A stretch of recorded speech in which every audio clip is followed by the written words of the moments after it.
días, amigos de todo el Perú. Comenzamos un día más aquí en Bien por Casa. Venimos cargados con temas espectaculares para compartir el día de hoy con ustedes. Les cuento, por ejemplo, vamos a hablar sobre el parto prematuro. ¿Por qué sucede el parto prematuro? ¿Por qué se da? Muchas veces tiene que ver con la falta de asistencia a los controles, ¿no?, prenatales. Esto es muy importante, pero ya nos aclarará nuestra invitada qué otras cosas más pueden suceder, por qué se da un parto prematuro. Vamos a hablar también sobre entender nuestros impulsos. Entendiendo nuestros impulsos es el nombre del tema. ¿Por qué se da? ¿Qué sucede? ¿Qué pasa en nuestro cerebro? ¿Qué es lo que está sucediendo en nuestro cerebro? Muchas veces nosotros vemos la conducta de las personas. Generalmente vemos la conducta, el resultado, pero no estamos entendiendo qué es lo que está pasando atrás, qué es lo que desencadena esa conducta. Interesantísimo el tema. Manejando nuestros impulsos. Ya entendimos qué es lo que está sucediendo. Ahora queremos saber cómo manejamos estos impulsos, ¿no? Sobre todo cuando son negativos, sobre todo cuando nos llevan a hacer cosas de las cuales luego nos podemos arrepentir. ¿Cómo manejamos estos impulsos? Y finalmente vamos a hablar sobre la bigamia. ¿Sabía usted que la bigamia es un delito y está penado por la ley? Hoy día vamos a aprender mucho sobre este tema, qué es la bigamia y sobre todo diferencias, ¿no? Diferencia, por ejemplo, entre la bigamia y el adulterio. Muchas preguntas que vamos a hacer el día de hoy. Estamos cargados, estamos con pilas, con mucha energía y vamos con nuestro primer tema. Vamos a hablar sobre el parto prematuro y ya está aquí nuestra invitada, la doctora Maribel Dextre, que es ginecóloga. Maribel, muy buenos días. Buenos días. Bienvenida. Gracias. El parto prematuro es una preocupación. De hecho, hay muchas mamás que están gestando, ¿no? Y que ya están, digamos, cercanas o no tan cercanas a la cuenta y de pronto se viene un parto prematuro. ¿Por qué? ¿Qué sucede? Sí, mire, un parto prematuro, para definirlo, es aquel que se produce antes de las 37 semanas, como tú bien decías, antes de que el producto esté viable, antes de que el bebé pueda respirar por sí solo fuera. ¿Cuáles son las causas de este parto prematuro?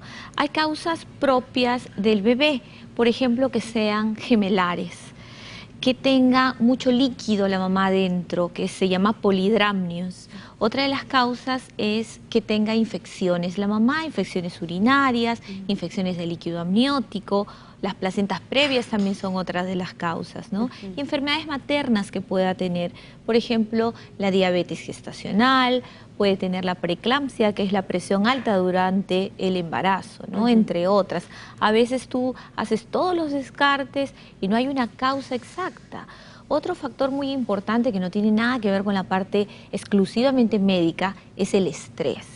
El estrés del que estamos todas sometidas, embarazadas o no embarazadas. Estos factores de estrés influyen mucho también para iniciar un trabajo de parto prematuro. Digamos, teniendo en cuenta todo esto, ¿habría alguna actitud preventiva que se pueda tener? Sí, mira, mujeres, por ejemplo, en quienes hay más partos prematuros. En aquellas mujeres que tuvieron amenazas de aborto durante los primeros meses, aquellas que sangraron. Entonces, esas mujeres que sangraron inicialmente tienen que tener cuidado para evitar un parto prematuro. ¿Cómo evito un parto prematuro? Con descanso, con reposo, y hay algunos medicamentos que podemos dar. Los medicamentos los va a ver el ginecólogo cuando la paciente está yendo a sus controles, cosa que dijiste en la presentación, muy importante. Una paciente debe de tener, cuando está embarazada, todos sus controles. Al día. Y acudir a sus controles. Muchos dicen, no, que mejor voy la próxima semana o que esta semana tengo que hacer. No, a sus controles, cuando les cita su ginecólogo, es porque tienen que ir ahí. Inclusive previamente, porque se ha visto una incidencia de parto prematuro en aquellas mujeres muy delgadas, en mujeres que tienen un bajo índice de masa corporal, o sea, muy flaquitas, o pacientes desnutridas. También pueden tener mayor incidencia de parto prematuro.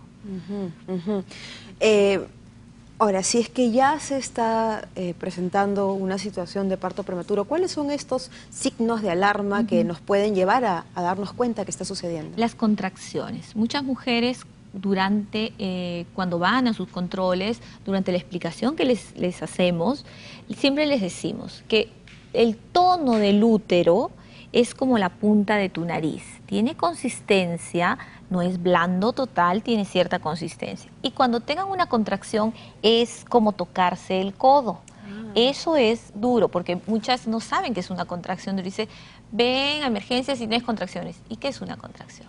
Una contracción es cuando tocan el útero, cuando tocan la barriguita y está así dura como la consistencia del codo. Muchas veces se tiene la idea que contracción igual a dolor, ¿no? Y que solamente si hay dolor es que hay contracción, pero muchas veces hay contracciones indoloras, ¿verdad? Indoloras, exacto. O muchas mujeres pueden confundirse con el propio movimiento del bebé. Cuando el bebé se mueve, siempre se te pone un poquito duro ciertas zonas, no como en una amenaza de parto prematuro, que es toda la zona y la zona de atrás, la zona lumbar.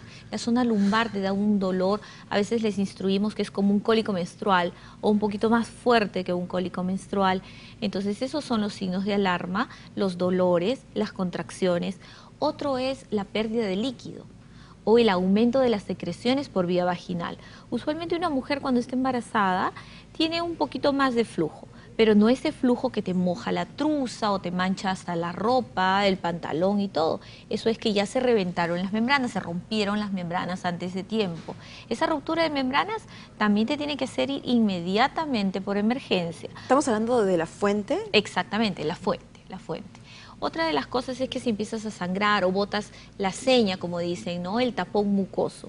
El tapón mucoso es un moco que está obstruyendo y cerrando bien, impermeabilizando el cuello del útero. Cuando este cuello del útero empieza a abrirse o se está empezando un parto, ese moco cervical cae. Entonces, ese tapón que ven, ese moco mezclado con sangre, es también un indicio de que puede estar teniendo un parto prematuro. Ahora, muchas veces cuando hablamos de la fuente, ¿no? También, al igual que con las contracciones que se espera sentir dolor, uno espera ver que se reventó la fuente y que, o sea, es agua, digamos, por montones, ¿no? Pero a veces puede haber un desgarro también con un poquito de una pérdida, ¿no? A veces es con cualquier esfuerzo sale un poquito, un chorrito. Eso es cuando es una ruptura prematura de membranas muy pequeñita. Imagínate como una fuente de agua que le haces un huequito con una agujita. Entonces va a haber pérdida muy escasa. Eso muchas veces es se produce una amenaza, pero es un signo de alarma porque la mujer no se va a dar cuenta y va a pasar de repente 3 días, 4 días, 5 días y ya no está sellada completamente la bolsa donde está el bebé, sino que ya hace un huequito y por ahí pueden subir las bacterias y puede infectarse el bebé. Wow. Eso es justo lo que te quería preguntar. ¿Y cuáles son los riesgos, ¿no? En ese sentido, en ese caso? Cuando nace, por ejemplo, un bebé prematuro, prematuro le decimos porque no está todavía su maduración completa, no está maduro. Si no está maduro, ¿cuál es el órgano principal que se afecta? El pulmón, el cerebro. Porque si el pulmón no está funcionando bien, no va a haber una buena oxigenación. Y si no hay una buena oxigenación, lo primero que sufre es el cerebro del bebé. Entonces, bebés prematuros tienen mucho riesgo, mucha morbimortalidad, mucho riesgo de enfermar y mucho riesgo de fallecer a comparación de los bebés que nacen a término después de las 37 semanas. Entonces, aumenta la morbimortalidad del bebé, la morbimortalidad de la mamá, porque imagina si es por una ruptura de membranas, que la mujer se infectó, se infecta el bebé y ese útero también puede infectarse posteriormente. Entonces, muchas mujeres que no se dieron cuenta y han tenido una infección, puede terminar perdiendo el útero, ¿no? Entonces hay que tener mucho cuidado con eso y lo principal, cualquier signo de alarma que se ha dicho, acudir inmediatamente o llamar a su ginecólogo para estar tranquilos los dos, porque muchas veces nosotros nos preocupamos, la paciente no llega a su cita y pueden suceder cosas que en el transcurso podrían preverse, ¿no? Y no se prevén porque puede llegar a tener un parto prematuro. Ahora, el parto prematuro no necesariamente tiene que ser parto natural, ¿no? A veces puede darse también otras complicaciones que necesiten llevar a una cesárea. O sea, la idea es evitar, si empezó la paciente con contracciones, parar las contracciones. Los medicamentos que utilizamos en ese caso, la mujer hospitalizada, por supuesto, son tocolíticos. Tocolíticos se llaman porque inhiben esa contracción del útero que hace que empujemos al bebé hacia el canal del parto. Un bebé prematuro no puede nacer por vía vaginal, porque la cabecita es muy frágil, muy pequeña, muy blanda.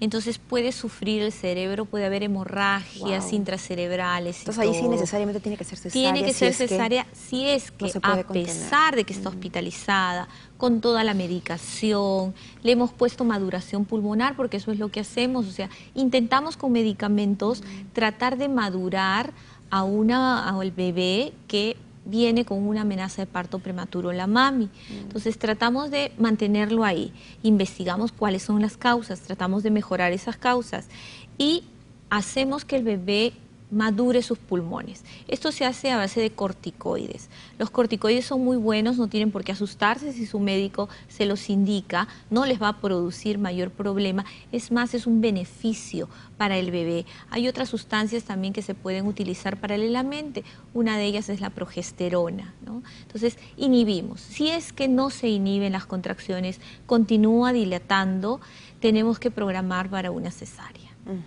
¿no? Y bueno, entonces finalmente para terminar, los cuidados que se tienen que tener con mamá y bebé, digamos posterior a un nacimiento prematuro. Primero que el bebé probablemente quede hospitalizado por algún tiempo más si es que es muy bajo el peso.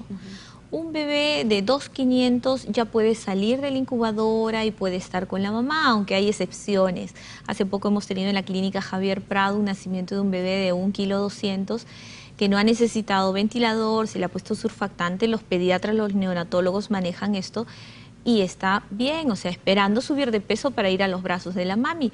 Pero lo ideal es el alojamiento conjunto, o sea, que la mamá esté junto con este bebé y si puede y si está en condiciones, que dé de lactar inmediatamente, ¿no? Eso ayuda muchísimo a los bebés, el acariciarlos, el tocar, el sentir a la mamá cerca, porque es un bebé que no ha completado la maduración. O sea, ha pagado un alquiler por 40 semanas y lo han evacuado antes, lo sacaron antes. Entonces, no solamente es la parte física del bebé, la parte de conservar su salud, sino conservar ese vínculo que se rompió abruptamente. La voz de la madre me imagino que también lo nutre, ¿no? Sí. De otra forma, pero lo nutre. Exacto, es muy, muy importante las caricias, el contacto, la voz. Si tú ves a un bebé que nace, ya no estamos hablando de prematuros, un bebé que nace después de los 9 meses, 8 meses y medio, y se lo enseñas a la mamá, el bebé nace llorando, gritando, desesperado, pero se lo acercas a la mamá y escucha la voz de la mamá y se relaja y se tranquiliza. Que en los momentos en que está con el contacto piel a piel, que se llama, está con la mamá, no llora para nada. Lo sacan de la cercanía de la mamá y empieza a llorar. Entonces, esa cercanía es muy importante también en los bebés prematuros. Por eso en bebés prematuros hay una forma que se llama bebé canguro. O sea, lo colocan en el pecho de la mamá todo el tiempo con el calor materno cuando ya sale de la incubadora, ¿no? Y esta práctica incluso se puede llevar a casa también, sí, ¿no? Exacto, también en la casa. Eso se les recomienda a las mamás, tenerlo en el pecho todo el tiempo. Sí. Excelente, Maribel, muchísimas gracias. Realmente hermoso tema, sobre todo cuando hablamos de esta naturaleza de madres e hijos, ¿no? Que es el privilegio que tenemos las mujeres de poder ser madres. Así es. Muchísimas gracias, Maribel. Gracias. Nos vamos a un corte y al regresar vamos a hablar sobre los impulsos, entendiendo nuestros impulsos. Con esto volvemos.